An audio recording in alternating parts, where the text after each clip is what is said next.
वैसे ही जब कोई ट्रेन चलाता है तब वह अगले स्टेशन तक देखता है कि अगले स्टेशन पर लाइन पर कहीं कोई ट्रेन तो नहीं है। लेकिन जब कोई व्यक्ति एरोप्लेन चलाता है, जब पायलट एरोप्लेन चलाता है तब वह कहाँ देखता है? पूरे आकाश में नहीं, वहाँ अंदर ही एक पैनल होता है, एक स्क्रीन होती है, वह अंदर से ही उसे ऑपरेट करता है। वैसे ही जिस व्यक्ति को लंबी उड़ान भरनी होती है उसे कहाँ देखना होता है? अपने भीतर। मुझे भी अपने भीतर देखना है, इसीलिए मैं भी एक लंबी उड़ान भरने के लिए जा रही हूँ। इस लंबी उड़ान भरने में बहुत सारे व्यक्तियों का हाथ है, बहुत सारे लोगों का, संस्थाओं का हाथ है। बहुत सारे लोग मुझे पूछते हैं कि ये सब तो आप घर बैठे भी कर सकते हैं, तो आपको दीक्षा क्यों लेनी है?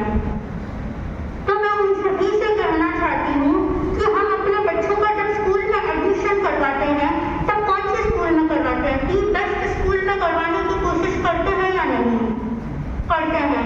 हम भी जहाँ रहना चाहते हैं दी बेस्ट सोसाइटी में या कंपार्टमेंट में रहना चाहते हैं। वैसे ही मुझे भी अपने लक्ष्य को प्राप्त करना था, इसीलिए मैंने भी दी बेस्ट पार्ट को चुना है। ये शायद मुझे अपने लक्ष्य तक प्राप्त पाने के लिए सबसे अच्छा मार्ग है, सबसे अनुकूल मार्ग है, जहाँ मैं अपनी आत्मा का साक्षात्कार कर सकती हूँ और अपने लक्ष्य को प्राप्त कर सकती हूँ।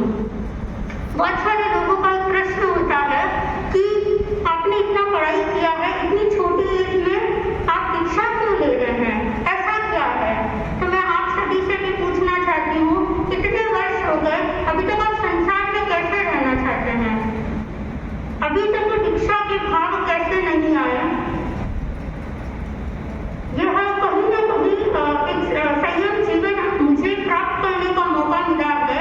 वैसे हम सभी प्राप्त कर पाए या नहीं कर पाए, अपने मन में भावना तो अवश्य ही रख सकते हैं। एक बार एक व्यक्ति बड़ा खाने के लिए गया और वहाँ शॉप पर आगे लिखा हुआ था कि जिस बड़े से तुम्हारा पेट भरे उस बड़े का दाम है 5 रुपए। वो व्यक्ति जाता है, अंदर 1, 2, 3 इस प्रकार 60 बड़े खाता है। जब पेमेंट करने का टाइम आता है तब वो कितना देता है? 5 रुपए। और होता कितना है? 35 रुपए। अब वह व्यक्ति जो कस्टमर है वह कहता है ये लो 5 रुपए, तो सामने वाला व्यक्ति कहता है नहीं 35 रुपए हुए हैं, 5 रुपए नहीं हुए। वह व्यक्ति कहता है कि यहाँ लिखा हुआ था कि जिस बड़े से तुम्हारा पेट भरे उस बड़े का दाम है 5 रुपए, तो मेरा पेट तो 60 का बड़ा खा के हुआ है, इसीलिए मैंने 5 रुपए दिए। तब वह व्यक्ति कहता है कि यदि तुम आगे के 6 बड़े नहीं खाते तो क्या 60वें बड़े से तुम्हारा पेट भरता?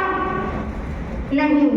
तब उसी प्रकार मेरे जीवन का आज ये इस संयम जीवन को प्राप्त करने का लास्ट स्टेज है। मेरे जीवन के अंदर भी ऐसे बहुत से बड़े अर्थात ऐसे बहुत से लोग हैं जिनकी वजह से आज मैं यहाँ तक पहुँच पाई हूँ।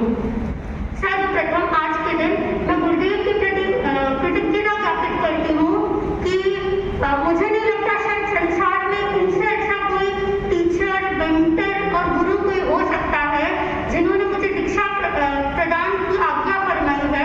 तो आज सर्वप्रथम मैं गुरुदेव के प्रति कृतज्ञता ज्ञापित करती हूँ। दूसरा, मैं ज्ञानशाला के प्रति कृतज्ञता ज्ञापित करती हूँ। एक ज्ञानशाला ऐसा माध्यम है जहाँ बच्चों को जैसे ढालो वैसे भर सकते हैं। हम बाड़ेपरा में ज्ञानशाला जाते हैं, वहाँ की अपनी एक और विशेषता है कि वहाँ ज्ञानशाला 365 डेज चलती है, अर्थात पूरे वर्ष ज्ञानशाला चलती है, हर दिन ज्ञानशाला चलती है। और जब हर दिन ज्ञानशाला चलती है तो तुरंत हमें हर दिन संस्कार मिलते हैं, जिससे हमारा जो वैराग्य है वो बना रहता है। आगे मैं छात्र आत्माओं के प्रति कृतज्ञता ज्ञापित करती हूँ। मुनिश्री दिनेश कुमार जी स्वामी, मेरे नाना महाराज, उनकी प्रेरणा मुझे सतत रही। उसके बाद मुनिश्री योगेश कुमार जी स्वामी, जिन्होंने मेरे भीतर वैराग्य का बीज अंकुरित किया, जिनके उसके बाद